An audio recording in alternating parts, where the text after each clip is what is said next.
Hello everyone. So today we are going to build an IoT pet feeder using Raspberry Pi.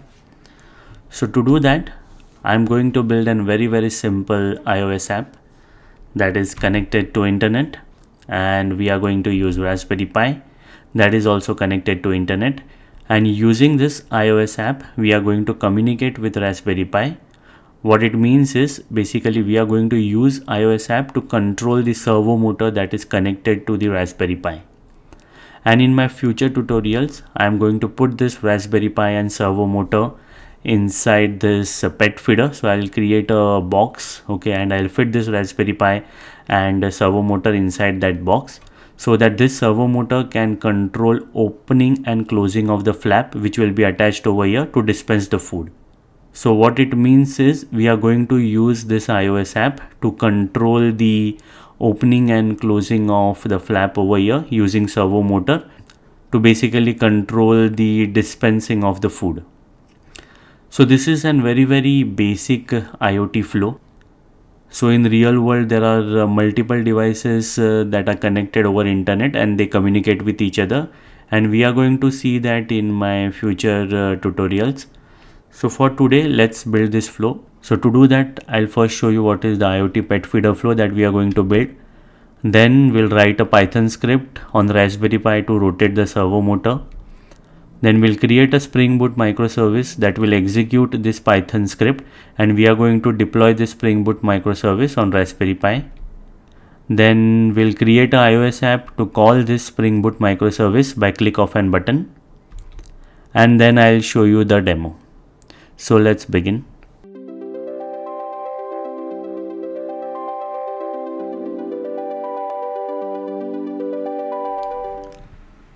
So now let's see the IoT pet feeder flow.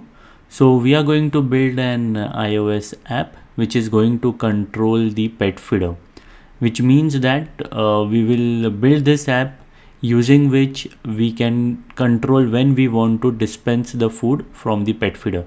So this is like a very basic flow. We are definitely going to add more functionalities to it later on, but in this first part we are just going to build a simple iOS app that is going to call a Spring Boot service, that is a REST endpoint, and this Spring Boot service we are going to create and deploy it on a Raspberry Pi. This Spring Boot service is going to execute a Python script. We are going to create this Python script, and this Python script will also be placed on this Raspberry Pi. This Python script will be responsible to control the servo motor, and this servo motor we are going to place it over here, so that using our app we can control this servo motor to open and close the flap of this pet feeder. So now we are building this iOS app, but this entire flow can be controlled by anything. Like it can also be controlled by Google Assistant or Siri, Alexa, any of the voice assistant. It can be controlled because the endpoint that we are going to create is going to be exposed, and using this endpoint we can control the entire flow.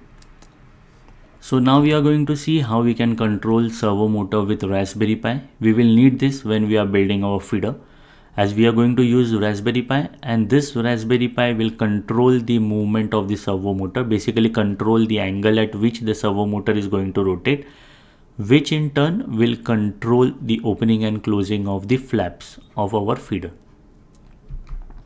So what we are going to do is we are going to write a Python script that will run on Raspberry Pi, which sends the GPIO pulse width modulation signal, which in turn is going to control the rotation of the servo motor. Okay, so we'll write a Python script that controls the movement, or basically controls the angle at which the servo motor is going to rotate by sending a GPIO pulse width modulation signal. This Raspberry Pi is an open source credit card size computer which has 40 open GPIO pins. So as you can see over here, these are the GPIO pins ranging from 1 to 40. Okay, so over here in this diagram, as you can see, the pin numbers ranging from 1, 2, 3, 4 until 40. So this kind of numbering convention is called as a board numbering convention, and this kind of numbering convention is BCM, that is Broadcom SoC channel. In our demonstration we are going to use this kind of numbering system, that is the board numbering system, as it is very easy to understand, like going from 1 2 3 4 until 40. And as you can see over here, this red color denotes a positive signal, this black color denotes negative signal, and this yellow color denotes a pulse signal. Okay, so for positive signal we are going to use pin 1, for negative we are going to use pin 6, and for pulse we are going to use number 11. But you can use any of these pins based on these colors for your positive, negative and pulse signal. So what are these GPIO pins? The GPIO pins are basically an input output pins that can send an output signal to an external hardware, or it can also receive an input signal, say from a sensor. And in our case, what we are going to do is we are going to send an output electric signal to servo motor. So basically to control the servo motor. What is a servo motor? The servo motor is a type of DC motor which upon receiving a certain frequency will rotate to a certain angle. Okay, so it will receive certain frequency and will move to a particular angle from 0 to 180 degree, and the angle of this motor is set or is determined by the length of the pulse. So if you send higher length of the pulse, the angle of rotation is going to be higher. So what is this pulse width modulation?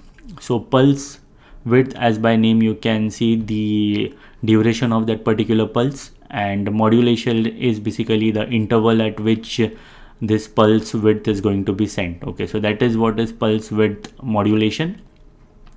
So which is an on and off electric signal for a certain amount of time. Okay, this relationship between the on and off signal or on and off duration is called as the duty cycle.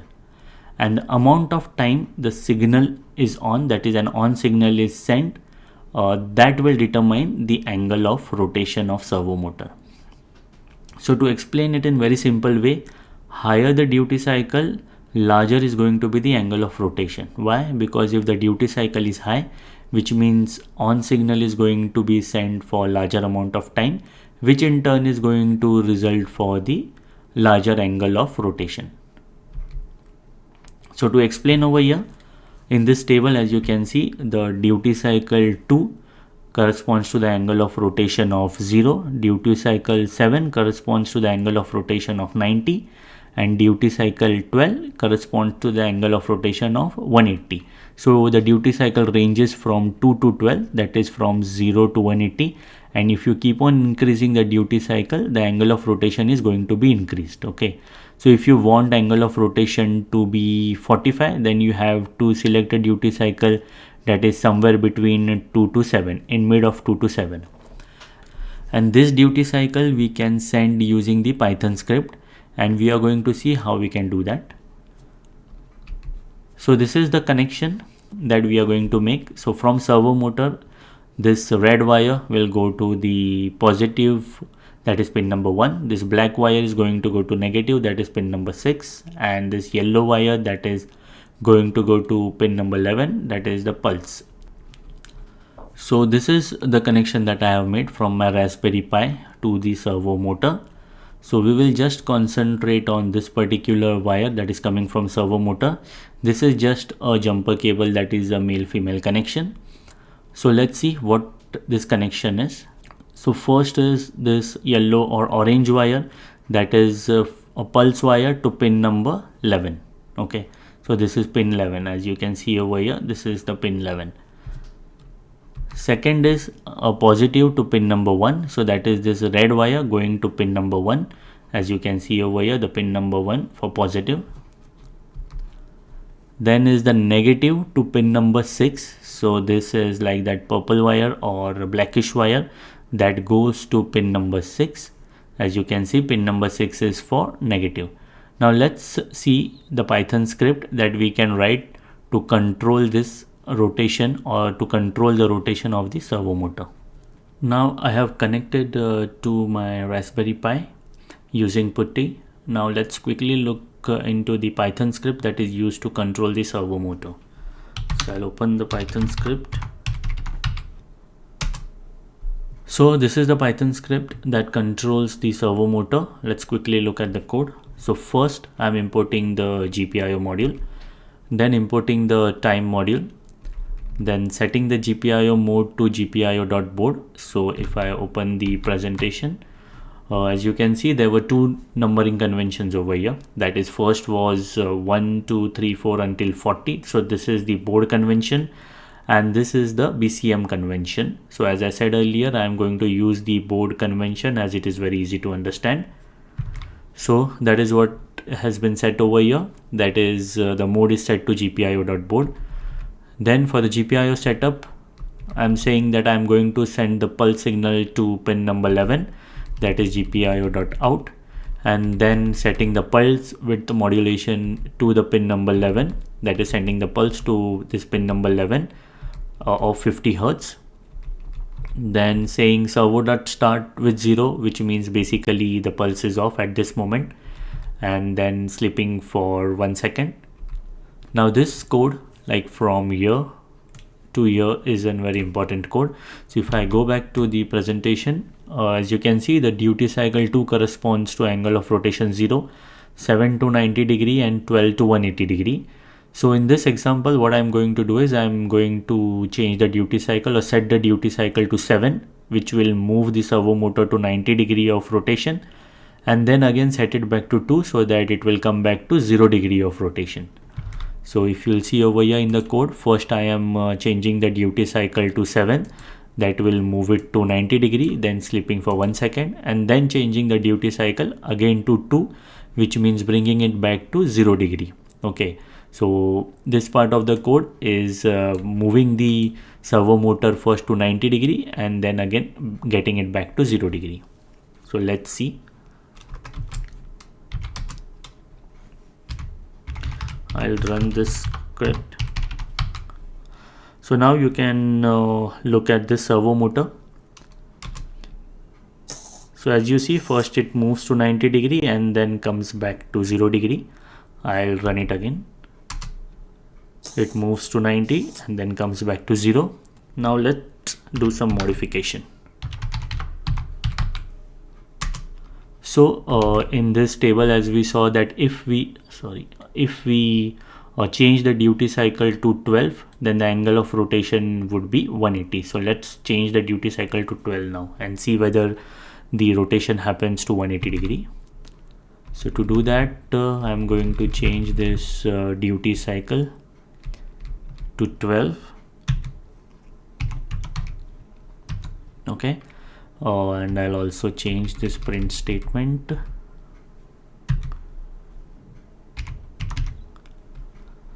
And also maybe I'll change this comment. Okay, so I'm changing the duty cycle to 12 now, which should move it to 180 degree, and then I am bringing it back again to 0 degree by changing the duty cycle to 2. Okay, so now let's save this first and I'll run it again. So now let me bring it closer over here so that you can clearly see it. Now have a look at the servo motor. It should first move to 180 degree and then again back to 0 degree. So you can see it moved 180 degree, came back to 0 degree. I'll run it again. It moves to 180 degree and comes back to 0 degree. Okay, so this is how you can control the servo motor using the Python script, and we are going to do that to control our feeder flap to open and close it. So now we are going to create a new Spring Boot application. In this Spring Boot application, we will create a REST endpoint that is going to execute the Python script that we created. So let me create a new project. I'll use Spring Assistant. I'll say .iot.feeder. I'll say IoT feeder demo.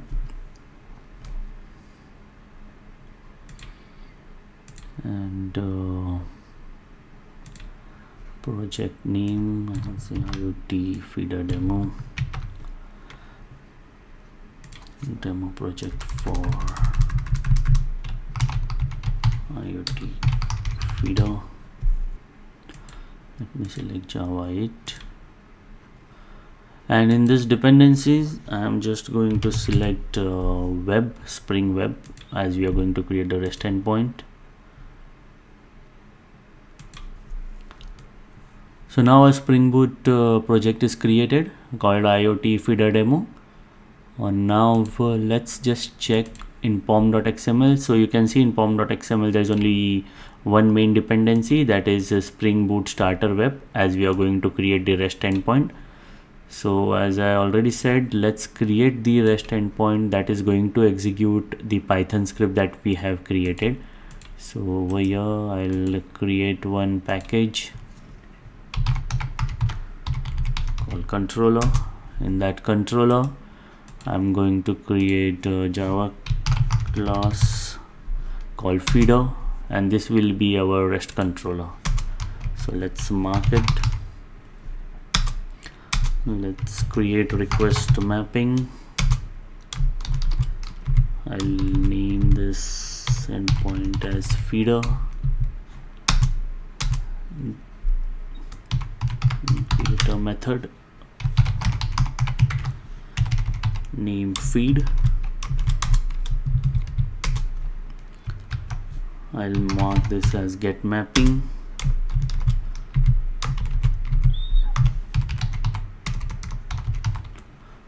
Okay, so now let's execute our Python script.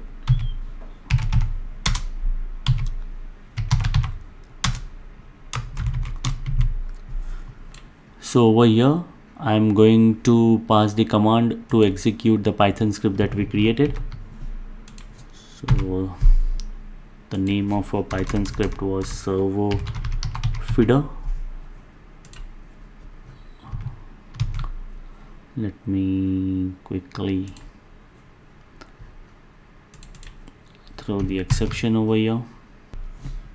So now we are going to return a string. I will just say success for now, but in our final application we are going to return the JSON which have the different information related to the feeder. For now, since we are creating just the basic flow, I'm just returning success over here.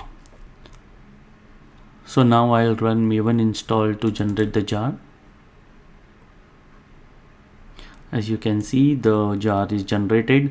Now we are going to copy this jar to our Raspberry Pi so that we can start our Spring Boot application on Raspberry Pi.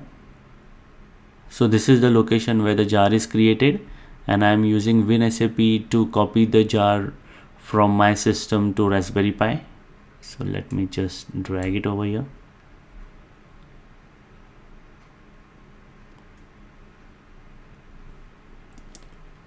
So as you can see, the jar has been copied to my Raspberry Pi. So now let's just start this Spring Boot application, that is this IoT feeder demo. Now I have connected to my Raspberry Pi using PuTTY. Let's just confirm the Spring Boot application that we have created and copied the jar over here. As you can see, we have the jar over here that we copied using WinSAP, and we also have our Python script that we created. So let's just start this particular Spring Boot application. So I'll say Java.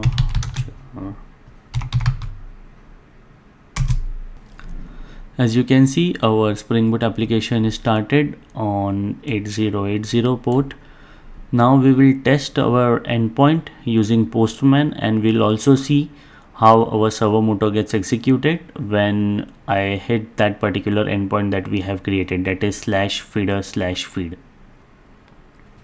So now I am going to hit this particular endpoint.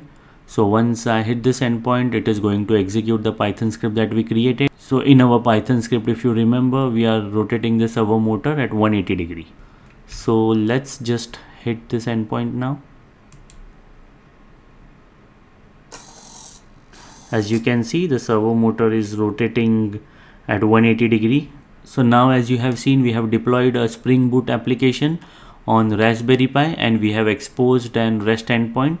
This REST endpoint is executing our Python script, which in turn is controlling our servo motor and rotating it to 180 degree. Now I am going to create a very simple iOS app. This iOS app will have a button On click of that button, we are going to call the Spring Boot service that we have created. So this is the pet feeder project that I have created in Xcode. It's a very simple project. So let's first look at this assets. So in assets, you can see I have created an app icon. I have created a background image for our app, and I have created a feed bowl that we are going to add as the button image. So let's see how we can create this app icon. So it's very simple. You can just go to an site called as app icon generator, upload your image over here and select the device that you want and click on generate. So after you click on generate, it is going to generate a folder called as assets. And if you go inside this assets folder, there are different images of different size, and each of this size corresponds to a particular device or a particular application. So for example, if I go to Xcode, when I copy that assets folder and paste it over here, automatically all the images will align in front of that particular device for which that size is perfect. Okay, and all this information of which image size should align in front of which application or which device, that information is present in this contents.json. So as soon as I copy this assets folder over here, this images gets aligned based on the information that is there in contents.json.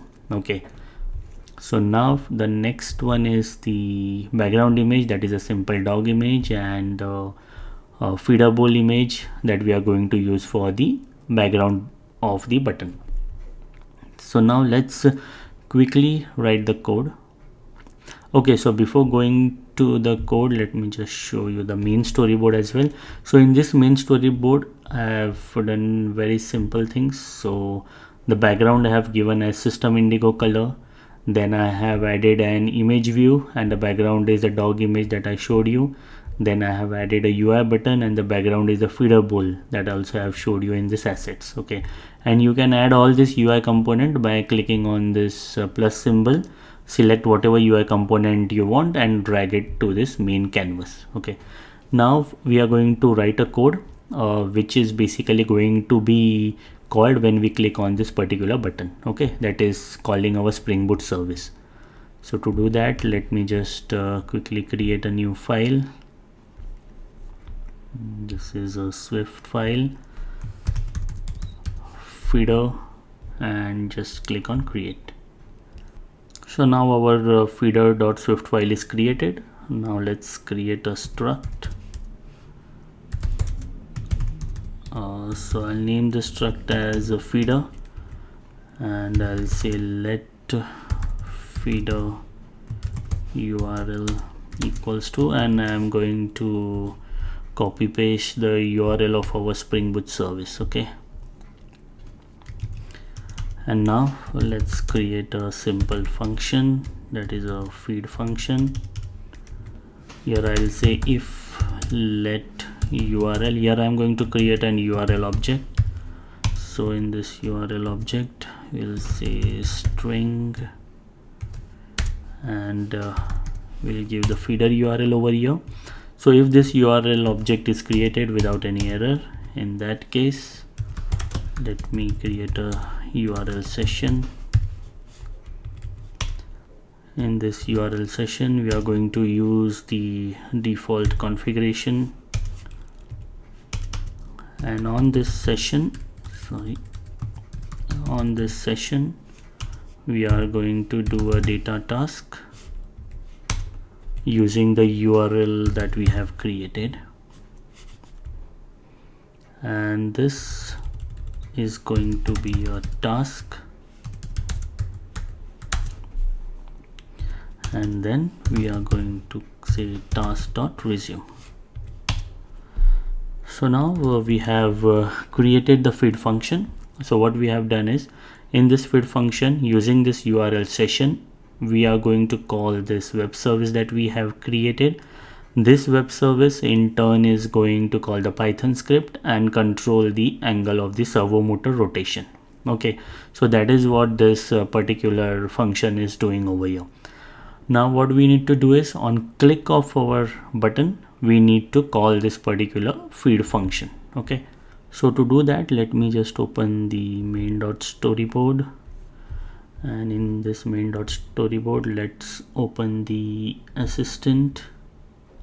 Now what we are going to do is we are going to bind an action to this button. Okay, so to do that, let's click on control and drag it over here, and over here we need to mention connection as action. Our name we are going to give as feed, and type we are going to select as UI button, and then click on connect. Okay, so our button action is created over here. So to call the action that is going to be executed, or the code that is going to be executed on click of this button, we are going to declare feeder over here, the feeder that we created, and on that we are going to call, sorry, I'll name this as feeder. We are going to call feeder.feed. Okay, so now what is going to happen is when we click this button, this feed function of the feeder, that is this feed function is going to be called. This feed function, as we know, in turn is going to call this particular Spring Boot service, which is going to execute the Python script, which in turn is going to rotate the servo motor. So now I'm going to run this app on my iPhone, and I'll show it to you. So as you can see, this is the app that I have created. It's a very simple app. Let me open it. And as you can see, this is the button. So if I click the button, the servo motor should rotate at 180 degree. So let's try that. So as you can see, servo motor rotates at 180 degree. Let us try it again. Yeah, so it's rotating at 180 degree by click of this button. So as I've already explained, by clicking on this button, we are calling the Spring Boot service that is deployed on Raspberry Pi, which in turn executes the Python script that controls this servo motor. So in my later tutorials, I am going to fit this Raspberry Pi and servo motor inside a box so that we can control the opening and closing of the flap of the box, that is pet feeder, by just click of an button. And we are also going to add more functionalities to that. So thank you for watching the video today. See you in the next one.